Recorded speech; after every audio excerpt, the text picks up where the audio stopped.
Muy buenas noches, cuervos. Gracias por acompañarme una vez más. Esta noche quiero compartir con vos una historia que desde que llegó a mis manos no he podido dejar de pensar, porque no habla de monstruos, habla de tomar decisiones, de esas que pueden cambiar una vida para siempre. Así que apaga la luz, acomódate y acompáñame a entrar una vez más a tus miedos más profundos. Comenzamos. Capítulo 1. Hay tradiciones que empiezan muchos años antes. Hay personas que dicen que el peor lugar donde uno puede quedar enterrado es bajo tierra. Yo no estoy de acuerdo. Después de todo lo que me pasó, entendí que existe un lugar mucho peor. Uno puede salir de un pozo, puede curarse las heridas, puede volver a caminar. Lo difícil es salir de la idea de que la persona en la que más confiabas nunca fue quien vos creías. Eso sí cuesta. Han pasado más de 20 años desde aquella noche y todavía hay cosas que me cuesta entender. No me refiero al tesoro ni al pozo, ni siquiera a los 3 días que pasé encerrado allá abajo. Lo que todavía no logro entender es otra cosa. ¿En qué momento dejó de ser mi amigo? Porque no creo que alguien se despierte una mañana dispuesto a matar a un hombre con el que creció. No, eso tiene que empezar mucho antes, muy despacio, sin que nadie lo note. Y eso fue exactamente lo que me pasó con el chino. Nos conocíamos desde carajillos. Nuestras madres eran vecinas. Aprendimos a pescar en el mismo río. Nos escondíamos debajo del puente cuando venían las tormentas, nos castigaban juntos.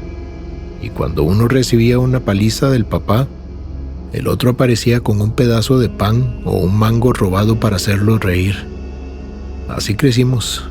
Nunca tuve un hermano, pero si alguien me hubiera preguntado hace 30 años cómo era tener uno, habría señalado al chino sin pensarlo. Era de esos hombres que caían bien apenas uno lo conocía. Siempre tenía una historia.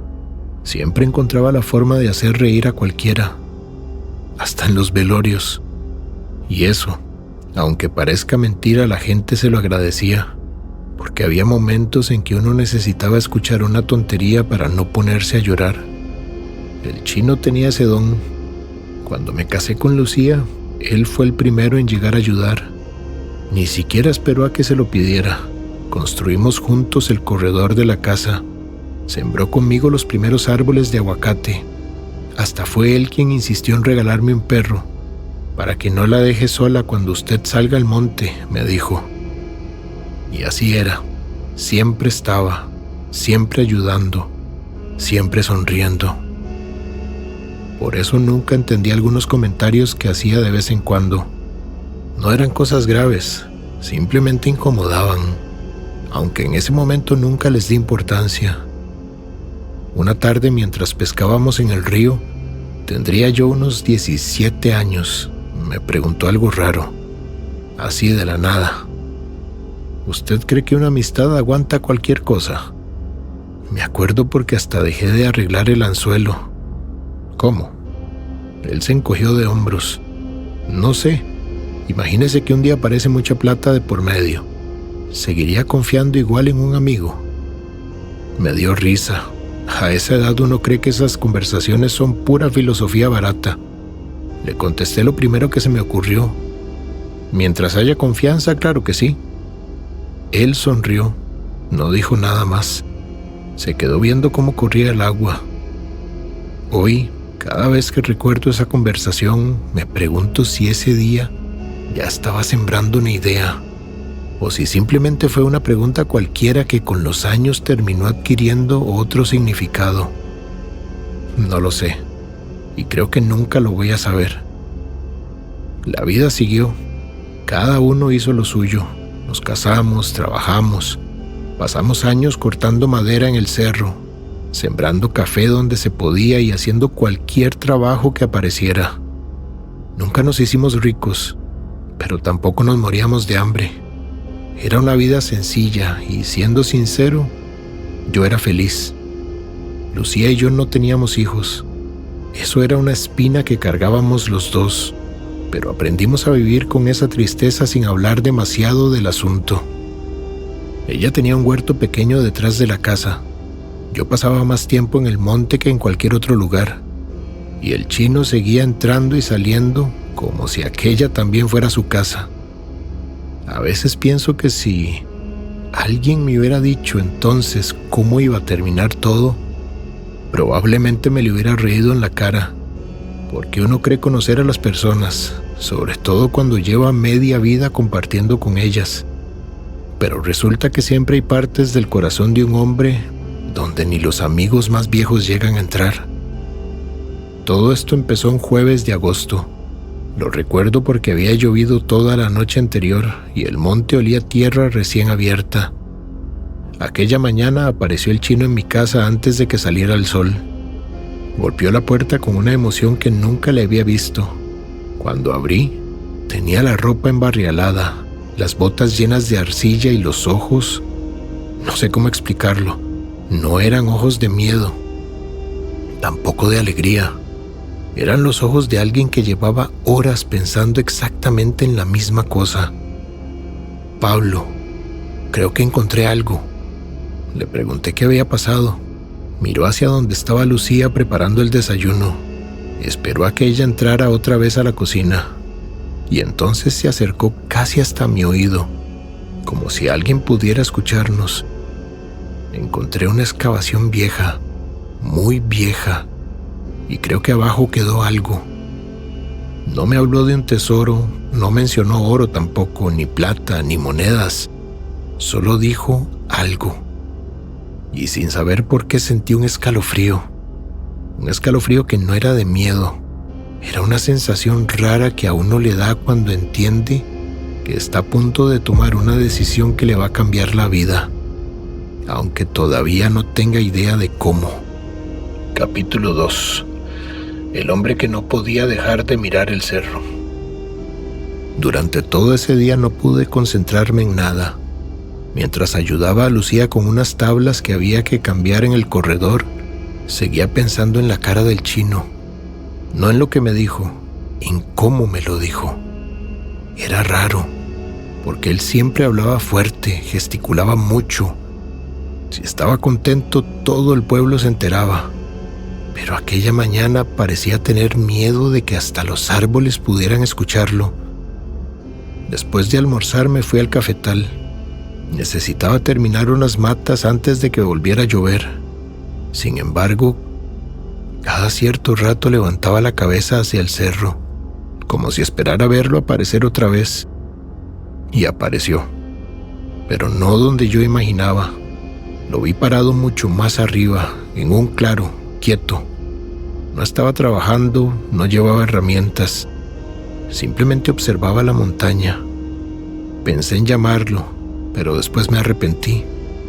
No quería que creyera que desconfiaba de él, aunque, si soy completamente sincero, creo que la desconfianza ya había empezado, solo que todavía no quería admitirlo.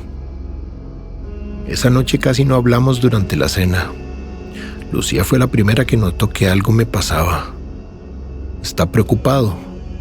Negué con la cabeza. No, mentí. Ella me conocía demasiado. Se quedó viéndome unos segundos. Después preguntó: ¿tiene que ver con el chino? Me sorprendí. ¿Por qué dice eso?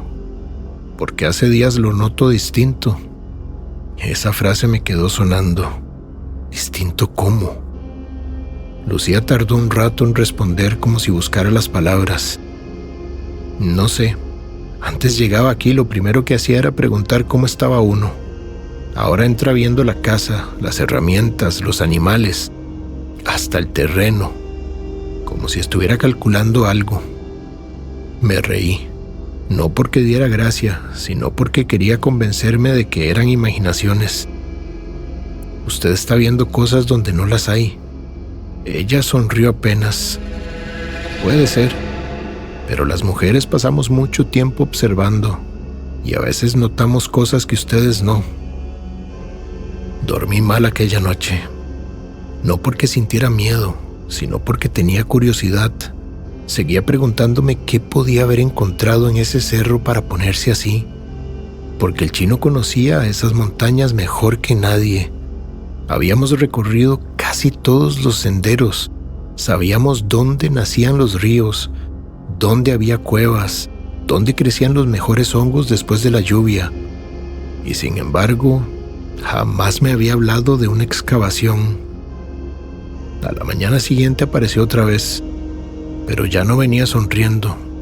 Traía una mochila vieja, 2 picos y una pala. También una cuerda enrollada sobre el hombro. La cuerda me llamó la atención, era nueva, gruesa, mucho más resistente que cualquiera de las que usábamos para bajar troncos. ¿Y esa soga?, le pregunté. Se quedó viéndola como si hubiera olvidado que la llevaba. La compré ayer. ¿Para qué? Nunca se sabe. Si de verdad hay un pozo, más vale ir preparados. Es una respuesta lógica, completamente lógica. Y aún así, algo dentro de mí volvió a incomodarse. Mientras caminábamos hacia el monte, el chino hablaba sin parar. Demasiado. Contaba historias, se reía solo, hablaba de cuando éramos carajillos, de una vez que casi nos pica un aterciopelo, de otra en que nos perdimos buscando un caballo. Era como si quisiera llenar todos los silencios, y eso tampoco era normal, porque el monte tiene sus propios sonidos. Cuando uno pasa media vida caminándolo, aprende a respetarlos. No hace falta hablar tanto. Después de casi 2 horas de subida, el sendero empezó a desaparecer. Ya no había huellas, ni ramas cortadas, ni señales de que alguien hubiera pasado recientemente. ¿Estás seguro que es por aquí?, le pregunté. Completamente. Respondió demasiado rápido, ni siquiera miró alrededor y siguió caminando. Fue entonces cuando encontré la primera cosa rara. A un lado del camino, medio escondida entre el musgo, había una estaca de madera vieja, muy vieja, con un pedazo de cuerda podrida todavía amarrado. Me agaché para verla mejor. Parecía clavada allí desde hacía décadas. ¿Qué será eso? El chino apenas volvió la cabeza. ¿Quién sabe? Debe ser de algún maderero. Pero noté que no quiso acercarse, ni siquiera lo miró bien. Simplemente siguió caminando. Un rato después apareció otra y luego otra, siempre separadas por la misma distancia, como si alguien hubiera marcado un camino muchos años atrás. No dije nada, pero empecé a contarlas. 1, 2, 5, 8. Todas seguían exactamente la misma dirección, la dirección hacia la que caminábamos. Fue ahí cuando entendí que aquella excavación no podía ser un descubrimiento del chino. Alguien había trabajado en ese lugar mucho antes que nosotros, muchísimo antes, y por alguna razón nadie en el pueblo hablaba de eso. El sol ya empezaba a esconderse detrás de los árboles cuando llegamos. El chino se detuvo de golpe, no dijo una palabra, solo levantó lentamente la mano y señaló hacia adelante. Entre los helechos y las raíces había un agujero enorme, tan cubierto por la vegetación que uno podía pasar a menos de 10 metros sin verlo jamás. Me acerqué despacio, sentí el aire frío que salía desde el fondo, me arrodillé, tomé una piedra y la dejé caer. Esperé el golpe. 1, 2, 3, 4 segundos, 5, 6, hasta que muy abajo escuché un ruido seco.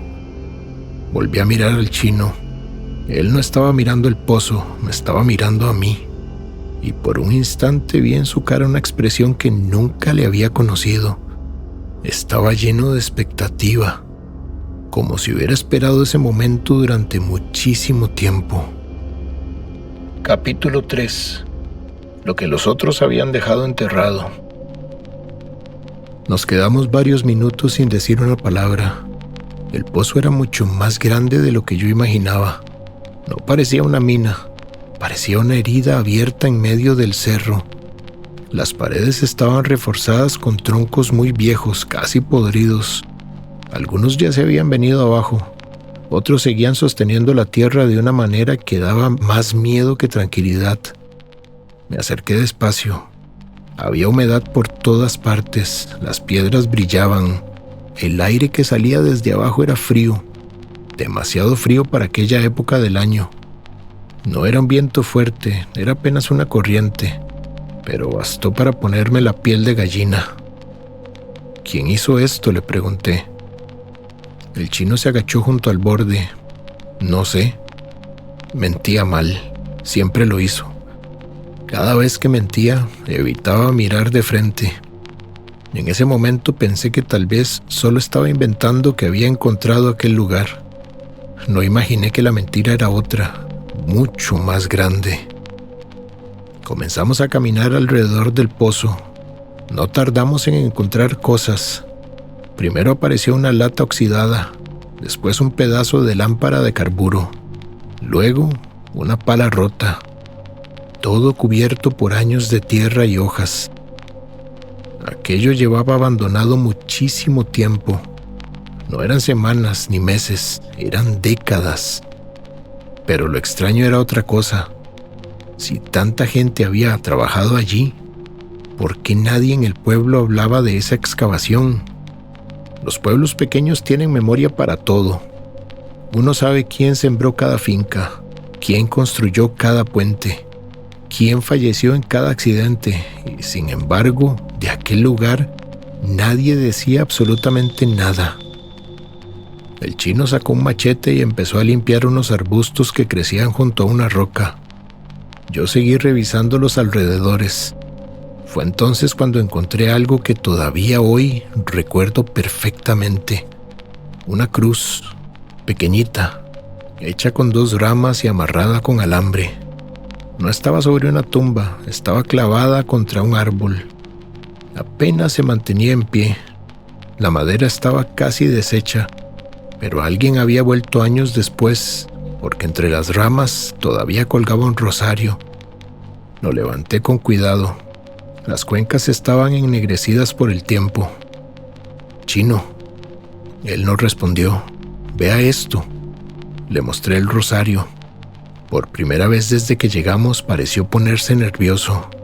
No quiso ni tocarlo, ni siquiera acercarse. Déjelo ahí. ¿Por qué? Porque no sabemos de quién era. Precisamente por eso. Alguien vino hasta aquí. No creo que haya sido para rezar porque sí. Él guardó silencio, después dijo algo que me dejó pensando. Hay lugares donde uno no debería dejarse llevar por la curiosidad.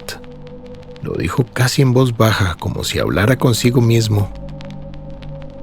Seguimos explorando. Unos metros más adelante encontré unas piedras acomodadas formando un círculo. No era algo natural, habían sido colocadas por alguien. En el centro había restos de ceniza. Aquí acampaban, dije. El chino asintió. Eso parece. Era raro. Cada objeto confirmaba que mucha gente había trabajado allí, pero no aparecía ni una sola herramienta reciente, como si el tiempo se hubiera detenido de golpe. Empezaba a hacerse tarde, las nubes cubrían otra vez el cerro. El viento cambiaba y el bosque comenzaba a quedarse en silencio. Ese silencio que aparece antes de que vuelva a llover. ¿Bajamos mañana?, pregunté. El chino me miró sorprendido. ¿Mañana? Sí, ya casi oscurece. No vale la pena arriesgarse. Esperaba que estuviera de acuerdo, pero no. Negó con la cabeza. No. Hoy. Fruncí el ceño. ¿Hoy? Sí. Mañana puede llover y si llueve, la entrada se puede venir abajo. La explicación tenía sentido, pero algo no terminaba de convencerme. No sabía qué. Solo tenía esa sensación incómoda. Esa que uno suele ignorar y después lamenta. Mientras preparábamos las cosas, empecé a revisar la cuerda. Era excelente, nueva, resistente. Mucho mejor que cualquiera de las que usábamos para trabajar. Me llamó la atención un detalle. Todavía conservaba una etiqueta de la ferretería. La cuerda había sido comprada hacía muy poco, quizá esa misma semana. Gastó bastante en esto, le dije. Él sonrió. Hay inversiones que valen la pena. No sé por qué, pero esa frase me quedó sonando. No por la cuerda, por la palabra inversión. Nunca antes había hablado así. Creí que ni siquiera conocía esa palabra. Mientras acomodábamos el equipo vi otra cosa, un segundo rollo de cuerda, más corto, mucho más viejo, metido dentro de su mochila. ¿Y esa? Se apresuró a cerrar el bolso, por si acaso. No insistí. Hoy me arrepiento, porque esa fue la última oportunidad que tuve para hacer las preguntas correctas. El cielo ya estaba completamente gris. El bosque había perdido ese ruido constante que hacen los insectos durante la tarde. Solo se escuchaba el viento pasando entre los árboles y de vez en cuando alguna gota cayendo desde las ramas. El chino terminó de amarrar la cuerda principal en un tronco enorme. Después se volvió hacia mí. Sonrió. Era la misma sonrisa de siempre, la de toda la vida, la del hombre con el que había compartido media existencia. ¿Quién baja primero? Bajo yo, le respondí sin pensarlo. Él asintió despacio, como si esa hubiera sido exactamente la respuesta que esperaba escuchar. Y mientras empezaba a colocarme el arnés improvisado, no vi algo que hoy me parece evidente. El chino, por primera vez desde que nos conocíamos, no estaba nervioso por lo que íbamos a encontrar allá abajo. Estaba nervioso por lo que iba a pasar arriba. Capítulo 4. El descenso. No bajé enseguida. Me quedé un momento con la mano sobre la cuerda, mirando la oscuridad. Desde arriba era imposible calcular la profundidad. La luz apenas alcanzaba a iluminar los primeros metros. Después, todo desaparecía, como si el cerro se hubiera tragado la claridad. ¿Qué pasa?, preguntó el chino. No sé. Hay algo que no me gusta de este lugar. Él soltó una sonrisa corta. Todos los huecos dan esa impresión. Cuando uno baja y ve que no hay nada, se le pasa. No respondió demasiado rápido, no insistió. Simplemente esperaba, como si supiera que tarde o temprano iba a aceptar. Y acepté. Porque al fin y al cabo, ¿qué podía haber allá abajo? Un túnel viejo, piedras, herramientas oxidadas, nada más. Revisé el nudo una vez más, después otra y una tercera. No porque desconfiara del chino, era costumbre. En el monte uno aprende que el exceso de confianza es lo que termina matando a la gente. ¿Está listo? Levanté el pulgar. Él sujetó la cuerda y empecé a bajar. Los primeros metros fueron fáciles, la pared todavía estaba firme. Había raíces gruesas que salían entre la tierra. Algunas piedras sobresalían lo suficiente como para apoyar los pies, pero conforme descendía la temperatura empezó a cambiar. No mucho, pero sí lo suficiente como para notarlo. Era un frío húmedo, pegajoso, como el del interior de una cueva. ¿Cómo va?, gritó el chino desde arriba. Bien. Mi voz regresó unos segundos después. El eco era extraño. No repetía las palabras completas, solo fragmentos, como si el pozo decidiera qué devolver. Seguí bajando. La cuerda crujía despacio. Cada cierto tiempo caía un poco de tierra sobre mis hombros. Intentaba no pensar demasiado en los troncos viejos que sostenían las paredes. Prefería concentrarme en cada movimiento. La mano, el pie, respirar. Otra vez la mano, el pie, respirar. No sé cuánto descendí, quizá 15 metros, quizá 20. Es difícil calcularlo ahora. Lo que sí recuerdo es el momento en que mis botas tocaron el fondo. Encendí la linterna y el haz de luz recorrió lentamente el lugar. Esperaba encontrar un túnel, pero no. Era una cámara amplia, muchísimo más grande de lo que imaginaba. El techo desaparecía entre las sombras. Había montones de piedras amontonadas contra las paredes, restos de vigas, madera podrida y herramientas tan antiguas que apenas se distinguía su forma. No parecía una mina abandonada, parecía un trabajo que alguien había dejado a medias y jamás volvió a terminar. La voz del chino llegó desde muy arriba. Le respondí: «Hay herramientas, mucha madera, no veo nada más». Esperó unos segundos y después preguntó: «¿Algún túnel?» Iluminé alrededor. Nada. «No, solo esta cámara». Hubo un silencio demasiado largo. Pensé que quizá no me había escuchado. Entonces volvió a hablar. «Revise bien. Tiene que haber algo». Me llamó la atención la forma en que me lo dijo. No sonó curioso, sonó necesitado. Comencé a caminar. El suelo estaba cubierto de barro seco y piedras pequeñas. Cada paso levantaba un olor viejo, difícil de explicar. No era podredumbre. Era tierra encerrada durante muchos años. La linterna iluminó algo brillante. Me agaché. Era una pequeña moneda, muy oscura, tan gastada que casi no se distinguía el dibujo. La levanté y la limpié con el pulgar. No reconocí el diseño. «Encontré una moneda». Escuché un movimiento brusco arriba. «¿De plata?» Sonreí. «No tengo idea. Está muy gastada». Guardé la moneda en el bolsillo. Seguí caminando y entonces encontré otra cosa. Una bota. Solo una. El cuero estaba completamente endurecido. La suela casi deshecha. Parecía llevar décadas allí. Me quedé mirándola, no sé por qué. Las herramientas no me habían impresionado, pero la bota sí. Porque las herramientas pueden abandonarse, pero una bota suele quedarse donde alguien la dejó por última vez. «Chino», no respondió. «Aquí hay una bota». Silencio. «¿Me escucha?» Tardó varios segundos. «Sí. ¿Qué pasa con la bota?» «Nada, solo me parece raro». Seguí avanzando y entonces vi algo que hizo que el estómago se me encogiera.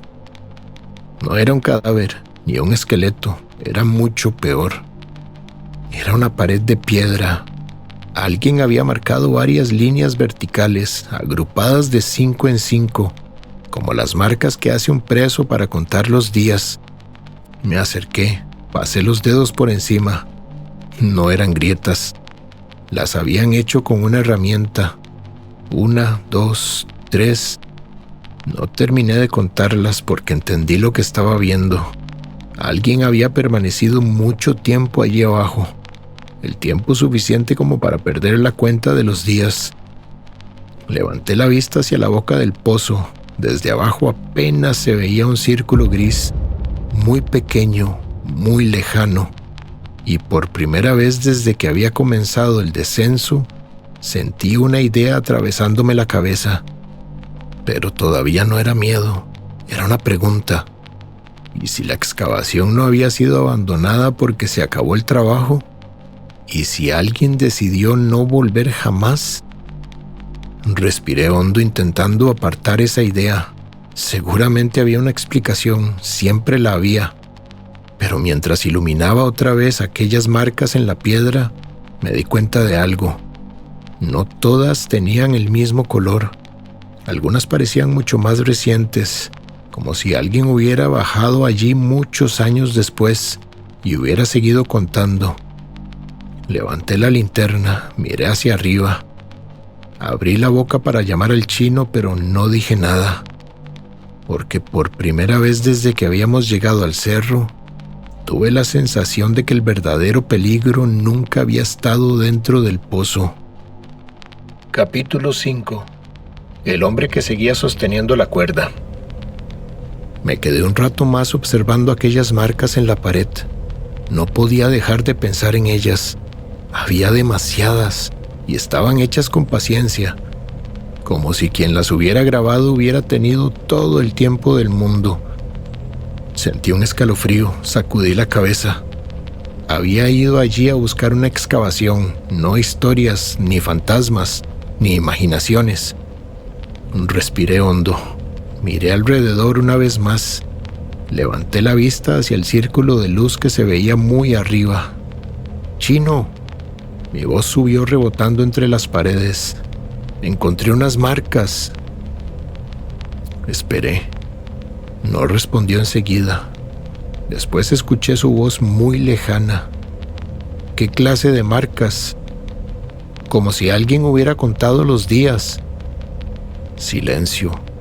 Un silencio demasiado largo. Pensé que tal vez no me había escuchado bien. Entonces volvió a hablar. «No les haga caso, siga buscando». Aquella respuesta me incomodó. No porque fuera extraña, sino porque el chino siempre había sido curioso. Si yo encontraba algo raro, era el primero en querer verlo. Esta vez no, solo quería que siguiera buscando. Continué recorriendo el fondo. Encontré algunas piedras desprendidas, unas tablas, restos de un balde completamente oxidado. Nada que justificara tanto entusiasmo. Estaba por decirle que me subiera cuando la linterna iluminó algo entre el barro. Una tela. Me agaché. Era un saco muy deteriorado, casi deshecho, pero todavía cerrado con un alambre viejo. Lo moví apenas con el pie. Pesaba muchísimo. Sentí que el corazón empezaba a acelerarse. «Chino». Esta vez respondió enseguida. «¿Qué pasó?» «Creo que encontré algo». No dijo una palabra durante varios segundos. Después preguntó: «¿Puede abrirlo?» Me arrodillé. El alambre estaba tan oxidado que se rompió apenas lo forcé. Doblé la tela con cuidado y entonces la vi. No era oro, eran piedras pequeñas, oscuras, con vetas plateadas que brillaban bajo la linterna. No sabía exactamente qué eran, pero comprendí que aquello debía ser lo que buscaban quienes habían trabajado allí tantos años atrás. Tomé una. Pesaba más de lo que parecía. «¿Qué ve?» «No estoy seguro. Parece mineral». Hubo otro silencio y después escuché algo que nunca olvidaré. El chino se rió muy despacio, como si hubiera esperado ese momento durante años. No me gustó esa risa. No era la risa del amigo con el que crecí. Era la risa de alguien que acababa de confirmar algo. «Amarre el saco, le bajo otra cuerda y lo subimos primero». La idea me pareció lógica. El saco pesaba demasiado. No tenía sentido cargarlo mientras escalaba. Tomé la cuerda más vieja, la que él dejó caer. Até el saco con un doble nudo y le di un tirón. «Ya está». Sentí como empezaba a subir muy despacio, metro por metro. Lo seguí con la mirada hasta que desapareció hasta la superficie. Sonreí. No por el dinero, sino porque imaginé la cara de Lucía cuando le contara que, por pura casualidad, habíamos encontrado algo que quizá nos cambiaría la vida. Pensé en arreglar la casa, en dejar de romperme la espalda cortando madera. Pensé en cosas pequeñas, ridículamente pequeñas. Nunca pensé en hacerme rico. Solo quería vivir un poco más tranquilo. Pasaron varios minutos. Demasiados. Miré hacia arriba. «¿Todo bien?» El chino respondió: «Sí. Espere un momento, voy a asegurar el saco». Asentí aunque él no podía verme. Esperé 5 minutos, o quizá más. Después volvió a escucharse su voz. «Listo, ahora le bajo la cuerda». Vi aparecer la cuerda nueva. Descendía lentamente, balanceándose. Cuando llegó hasta mí la sujeté. Instintivamente revisé el nudo. Estaba perfecto, como siempre. Sonreí. Todavía hoy me duele recordar esa sonrisa, porque mientras yo comprobaba que la cuerda era segura, nunca pensé en comprobar otra cosa: quién la estaba sosteniendo. Comencé a subir despacio. El esfuerzo era enorme, las manos empezaban a arder. Las botas buscaban apoyo entre las piedras. Ya había recorrido varios metros cuando levanté la vista. El círculo de luz se veía mucho más cerca y distinguí la silueta del chino. Estaba inclinado sobre el borde, observándome. Sentí alivio, ya casi salía. Entonces ocurrió algo muy pequeño, tan pequeño que durante años me pregunté si realmente pasó. El chino levantó la mano, no para ayudarme, no para hacer fuerza, simplemente levantó la mano, como despidiéndose. Fruncí el ceño, no entendía. Y entonces me dijo algo con una tranquilidad que todavía hoy me despierta por las noches. Perdóneme, Pablo, de verdad lo intenté, pero nunca iba a alcanzar para los dos. No hubo gritos, no hubo discusiones, tampoco amenazas. Solo escuché un sonido seco, el de una hoja de machete cortando fibras tensas. Una sola vez. Y después el silencio. Durante una fracción de segundo seguí suspendido en el aire, como si mi cuerpo todavía no entendiera lo que acababa de pasar. Miré la cuerda. Vi las hebras abrirse una por una, como si el tiempo se hubiera vuelto lento, y en ese instante lo comprendí todo. La cuerda nueva, la prisa, las preguntas sobre el dinero, las estacas, las miradas, la conversación junto al río cuando éramos muchachos, todo. Nada estaba improvisado. Llevaba años construyendo ese momento y entonces caí. Capítulo 6. El hombre que nunca volvió a subir. No recuerdo el golpe. Sé que lo hubo, porque todavía cuando cambia el clima me duele la cadera derecha. Pero de ese instante no me quedó nada. Lo siguiente que recuerdo es abrir los ojos. No sabía cuánto tiempo había pasado. Podían haber sido minutos o también horas. Allá abajo era imposible saberlo. La linterna estaba a unos metros, seguía encendida. Estaba clavada dentro del barro. Intenté moverme, el dolor me atravesó el cuerpo. Sentí un pinchazo en las costillas. La pierna izquierda apenas respondía y el hombro parecía salirse del lugar cada vez que respiraba.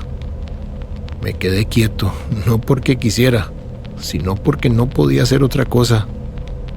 Lo primero que pensé fue que el chino iba a bajar. Tenía que bajar.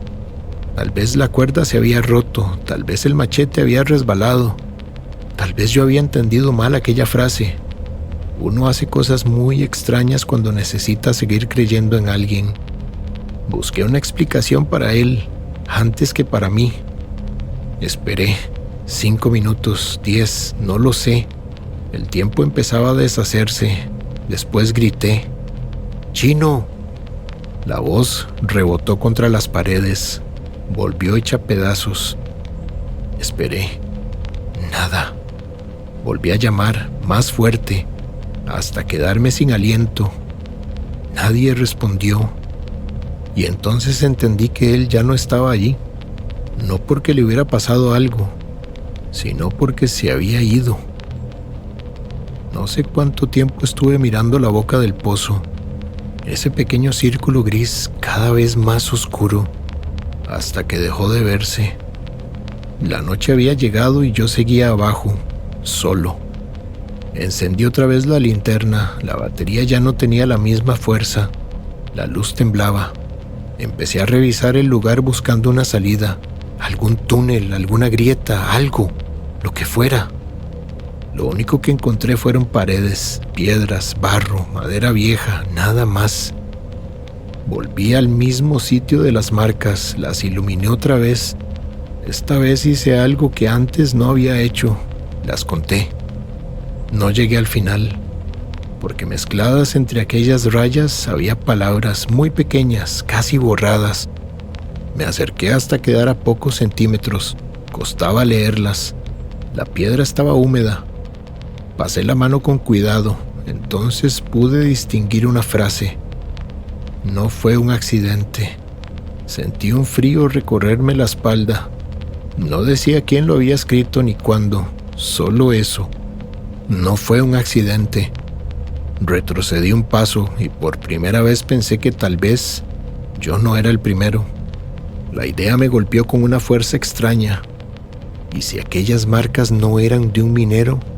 ¿Y si pertenecían a alguien que también había quedado atrapado? ¿Y si alguien muchos años antes había confiado en la persona equivocada? Me senté contra la pared, no porque quisiera descansar, sino porque las piernas dejaron de sostenerme.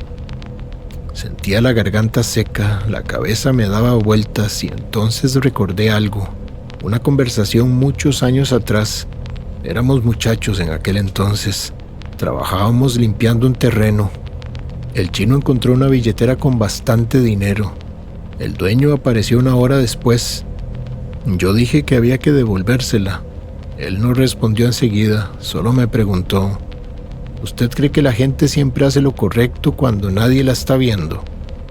En ese momento me reí, le dije que sí, que todavía quedaba gente honrada. Él sonrió, era una sonrisa rara, y contestó: ojalá nunca tenga que comprobar lo contrario. Nunca entendí esa frase, hasta aquella noche. Apagué la linterna unos segundos para ahorrar batería. La oscuridad fue absoluta. No esa oscuridad de un cuarto, no, era otra cosa. Era como cerrar los ojos dentro de unos ojos todavía más grandes. No veía mis manos, no veía mis piernas, no veía nada. Fue entonces cuando escuché un sonido. No era una voz, tampoco un animal. Un golpe, muy suave, como una piedra cayendo desde muy arriba. Después otra y otra. Abrí los ojos por instinto, como si eso pudiera ayudar. Encendí la linterna de inmediato. La luz iluminó el círculo del pozo. Vacío. No había nadie. Sin embargo, el barro, a pocos centímetros de mis botas, tenía 3 piedras pequeñas que antes no estaban ahí. Las miré un buen rato, buscando una explicación. Tal vez se habían desprendido de la pared. Era posible, pero las 3 al mismo tiempo. Respiré hondo, las aparté con el pie. No quería empezar a imaginar cosas, todavía no. Todavía necesitaba pensar con claridad, porque entendí algo que me dio más miedo que cualquier ruido. El verdadero problema no era quién me había empujado hasta ahí. El verdadero problema era cuánto tiempo iba a tardar alguien en notar que yo había desaparecido. Y por primera vez desde que caí dejé de pensar en el chino.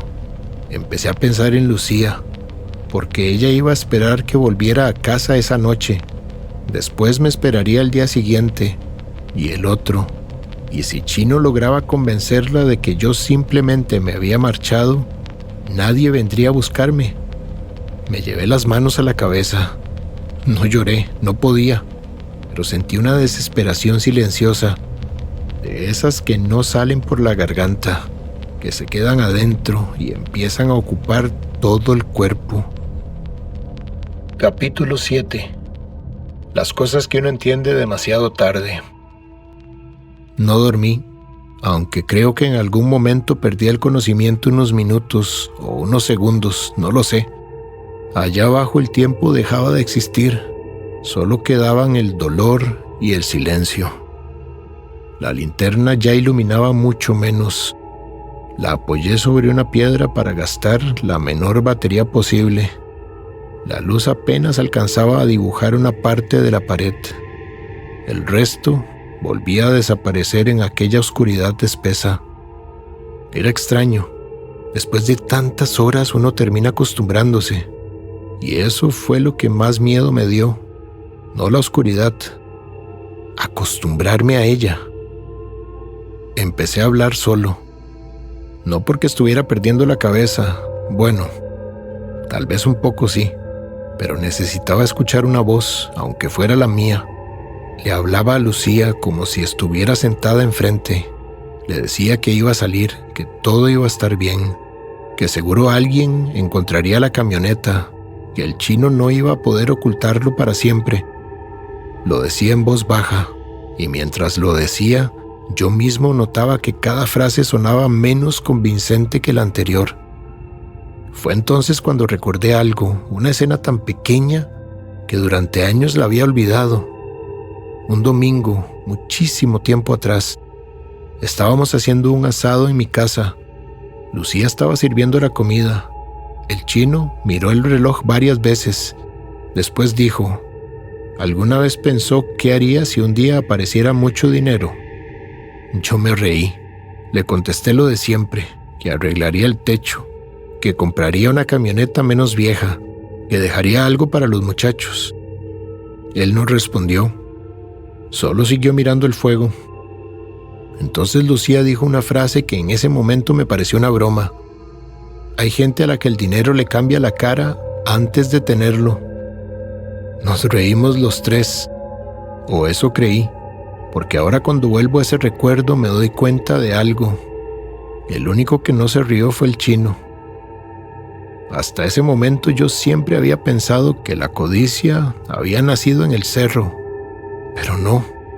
Tal vez llevaba años creciendo, muy despacio, tan despacio que ninguno quiso verla. Respiré hondo, intenté levantarme otra vez. La pierna respondió un poco mejor, lo suficiente para caminar apoyándome en la pared. Volví hasta donde estaba el saco viejo. Ya no quedaba nada dentro, solo barro y un pedazo de tela cosido por dentro. No sé por qué lo revisé. Quizá porque el cerebro necesita hacer algo cuando siente que perdió el control. Pasé los dedos por la costura y noté un bulto. Era un bolsillo oculto, muy pequeño. Metí la mano y esperaba encontrar otra piedra o una moneda, pero no. Saqué un cuaderno. Era diminuto. Cabía en la palma de la mano. Las hojas estaban húmedas. Muchas se deshicieron apenas intenté abrirlas. Las primeras eran ilegibles, hasta que encontré una que todavía conservaba parte de la tinta. Había pocas líneas, escritas con una letra temblorosa. Si alguien encuentra esto... Nada más leer esa frase sentí un nudo en el estómago. Seguí con cuidado. No confié en quien lo hizo bajar. Me quedé inmóvil. Volví a leerla una vez más. 2, 3. No decía ellos, no decía la mina, no decía el derrumbe. Decía quien lo hizo bajar. Como si quien escribiera esas palabras hubiera vivido exactamente lo mismo que yo. Pasé la página, la mayor parte estaba borrada. Solo sobrevivían algunas palabras sueltas. Prometió, éramos amigos, no podía subir solo. Nada más, el resto se había perdido para siempre. Sentí un vacío enorme, no por lo que decía, sino por lo que ya nunca iba a poder leer. Me senté otra vez con el cuaderno entre las manos, y fue entonces cuando entendí cuál era el verdadero secreto del pozo. No escondía un tesoro, ni minerales, ni una mina abandonada. Escondía historias, historias de personas que habían confiado, y alguien había convertido esa confianza en una condena. No sabía si habían sido 2 casos, o 10, o 50, pero por primera vez dejé de sentirme único, y eso curiosamente me dio más miedo que la caída, porque significaba que alguien podía repetir la misma traición una y otra vez, sin que el pueblo llegara a enterarse nunca. Cerré el cuaderno. Miré hacia la boca del pozo. Ya empezaba a aclarar. Un hilo de luz muy tenue descendía desde arriba. Era el primer amanecer que veía desde aquel agujero, y mientras la claridad avanzaba lentamente por la pared, descubrí algo que la oscuridad había ocultado durante toda la noche. Las marcas no terminaban donde yo creía. Continuaban mucho más arriba, muchísimo más arriba. Como si alguien hubiera seguido contando los días de pie, luego sentado y al final acostado. Sentí que la sangre se me helaba, porque ya no parecían marcas de tiempo, parecían el mapa de los últimos movimientos de una persona antes de dejar de levantarse. Y no pude evitar hacer algo. Levanté la mano, apoyé los dedos justo debajo de la última marca, sin pensarlo, como si quisiera comprobar una idea absurda. La piedra estaba lisa, pero debajo de mis dedos había espacio suficiente para hacer una raya más. Capítulo 8. La segunda vez que el chino estuvo allí. Cuando volvió a entrar un poco de luz, decidí seguir caminando.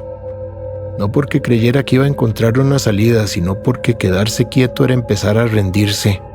Me apoyaba en la pared, arrastraba la pierna, avanzaba unos metros y descansaba. Luego volvía a empezar. Así pasé quién sabe cuánto tiempo. La linterna ya casi no alumbraba. La usaba apenas unos segundos cada vez, solo cuando necesitaba mirar algún rincón. En una de esas veces vi algo que no había notado antes. Una vieja viga caída. Parecía igual a las demás, pero había quedado atravesada sobre un montón de piedras, como formando un pequeño refugio. Me agaché, moví un pedazo de madera y apareció una caja de lata. Estaba completamente oxidada. Pensé que se desharía apenas la tocara, pero no, todavía resistía. La abrí con mucho cuidado. Dentro había pocas cosas. Un encendedor, 2 monedas, una cuchara doblada y una fotografía. La tomé despacio. La humedad había borrado casi toda la imagen. Solo sobrevivía una parte. Se veía un grupo de hombres con cascos, posando frente a la entrada de la excavación. No distinguía bien las caras hasta que limpié el barro con la manga. Entonces sentí que el aire me faltaba. Reconocí uno de los rostros. Era un muchacho joven. Tendría unos 20 años, quizá menos. Pero era él, el chino. Me quedé inmóvil, volví a mirar. No podía equivocarme, era imposible. Aquella sonrisa, aquella cicatriz en la ceja, era él muchísimos años antes. Lo primero que pensé fue que la fotografía pertenecía a otra excavación. Después recordé algo.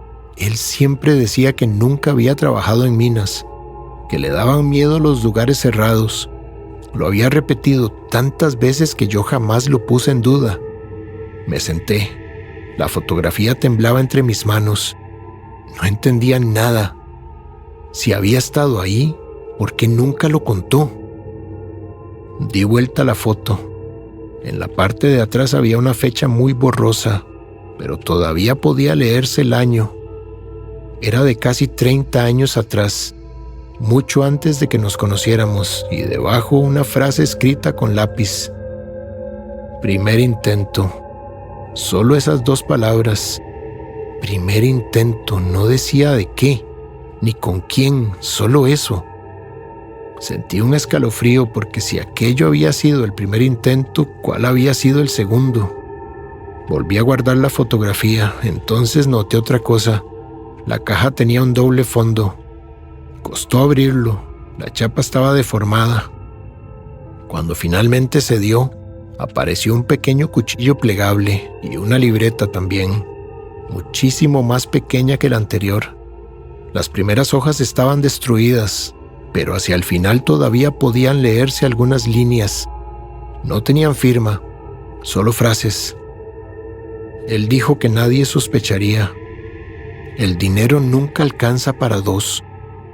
Sentí un nudo en el pecho porque esa última frase yo ya la había escuchado, exactamente igual en la boca del chino. No era una ocurrencia, era una excusa improvisada.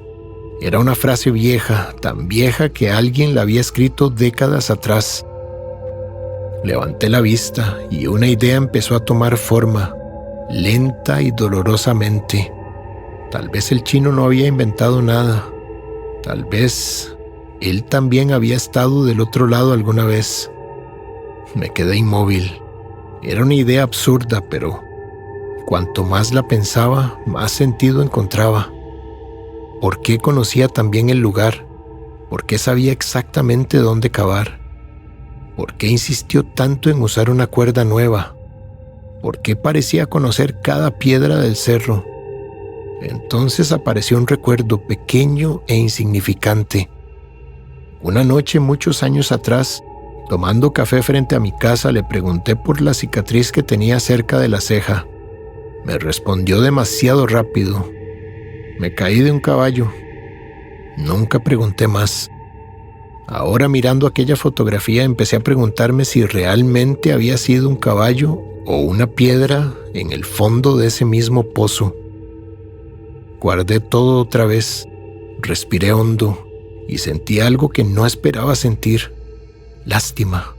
Sí, sentí lástima, porque por primera vez dejé de ver al chino solamente como el hombre que me había traicionado.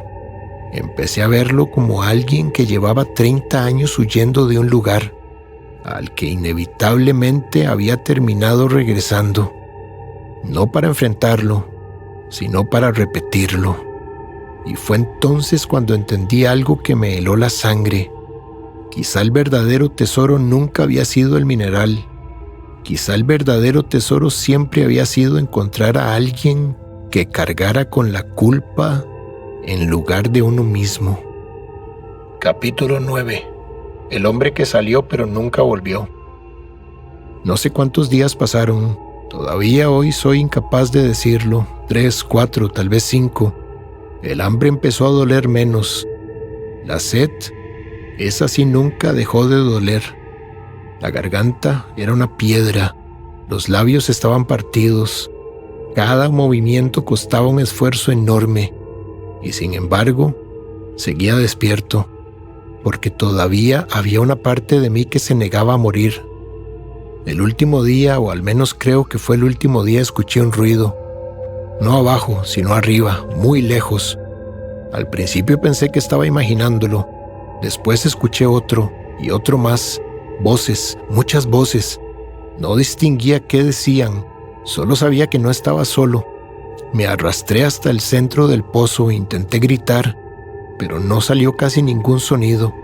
Era apenas un hilo de voz. Golpeé una piedra contra la pared, 1, 2, 3 veces. Esperé. Silencio. Pensé que no me habían escuchado, entonces una voz descendió desde arriba. «¡Hay alguien!». No reconocí quién era, pero nunca olvidé esas palabras, porque fueron las más hermosas que escuché en toda mi vida. Después aparecieron más voces, cuerdas, luces.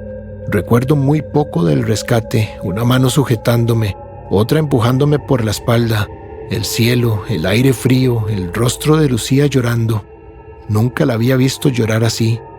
Intentó abrazarme, pero yo no pude devolverle el abrazo. No tenía fuerzas. Solo levanté una mano, le toqué la cara y eso fue todo. Desperté unos días después en el hospital. Un médico me explicó que había estado muy cerca de no salir. Deshidratación, varias fracturas, una infección. Yo apenas lo escuchaba, solo quería hacer una pregunta. ¿Y el chino? El médico bajó la mirada, no respondió. Fue Lucía quien habló, con una voz que nunca le había conocido. Desapareció. Nadie volvió a verlo, ni ese día, ni el siguiente, ni nunca. Encontraron la camioneta abandonada, las herramientas y el saco con el mineral, pero de él, nada. Algunos dijeron que cruzó la frontera, otros que cayó al río intentando escapar. Hubo quienes aseguraron haberlo visto años después trabajando con otro nombre. Nunca se comprobó nada. La policía investigó, encontraron la fotografía, la caja, las libretas, las marcas y algo más. Debajo de una piedra aparecieron restos humanos muy antiguos. Nunca pudieron identificar a quién pertenecían. El informe decía que había muerto por deshidratación, no por un derrumbe ni un accidente. Habían quedado atrapados. Con el tiempo el pozo fue sellado. Llenaron la entrada con concreto, después colocaron una cerca y finalmente el monte volvió a cubrirlo todo. Hoy, si uno pasa por ahí, no se ve absolutamente nada, solo árboles, piedras y silencio, como si el cerro hubiera decidido tragarse su propia historia. Pasaron muchos años antes de que pudiera volver a hablar del tema. Lucía decía que mientras dormía, yo seguía llamando al chino, no para insultarlo ni para reclamarle, solo repetía su nombre, como si todavía esperara que regresara con una cuerda. Y eso me rompió el alma cuando ella me lo contó, porque entendí que una parte de mí seguía creyendo en el amigo que había perdido, no en el hombre que intentó matarme, en el muchacho con el que aprendí a pescar, con el que hice las primeras fogatas, con el que imaginé envejecer contando historias. Ese hombre murió antes de que la cuerda se cortara, y creo que eso fue lo que más me costó aceptar. Hace años volví al cerro, solo, no sé por qué. Tal vez necesitaba comprobar que realmente había terminado. Caminé hasta donde recordaba que estaba la excavación, pero no encontré nada, ni una cerca, ni concreto, ni rastros, solo monte. Pensé que quizá me había equivocado de lugar. Estaba por irme cuando vi algo. En el tronco de un árbol había 4 pequeñas rayas verticales, talladas con un cuchillo, como las del fondo del pozo. Me acerqué, las toqué. La madera todavía estaba fresca. Alguien las había hecho hace poco. Sentí un escalofrío, miré alrededor. No había nadie. Entonces descubrí una 5ª raya. No estaba junto a las otras. Estaba empezando a dibujarse unos centímetros más abajo, como si quien la hubiera hecho hubiera tenido que irse antes de terminarla. Me quedé inmóvil por una idea que todavía hoy me acompaña. Tal vez el pozo nunca fue el verdadero problema. Tal vez el pozo solo era el lugar donde terminaban las historias, porque las traiciones, esas empiezan mucho antes. Empiezan el día en que alguien descubre que prefiere salvarse solo. Por eso decidí contar esto, no para que tengan miedo de los cerros, ni de los pozos, ni de las minas abandonadas tampoco. Quise contarlo porque si alguna vez la vida les pone una cuerda en las manos, espero que recuerden esta historia y que nunca olviden que hay personas que mueren cuando la cuerda se corta, pero hay personas que empiezan a morir mucho antes del día en que deciden soltarla. Gracias por haberme acompañado hasta el final. Si esta historia también te dejó pensando, me encantaría leerte en los comentarios. Y antes de irme, quiero dejarte una sola pregunta. Si vos hubieras estado sosteniendo la cuerda, ¿qué habrías hecho? Te mando un fuerte abrazo. Espero que tengas una excelente noche. Descansa y nos escuchamos muy pronto. Esto es Miedos Profundos. Un saludo de terror.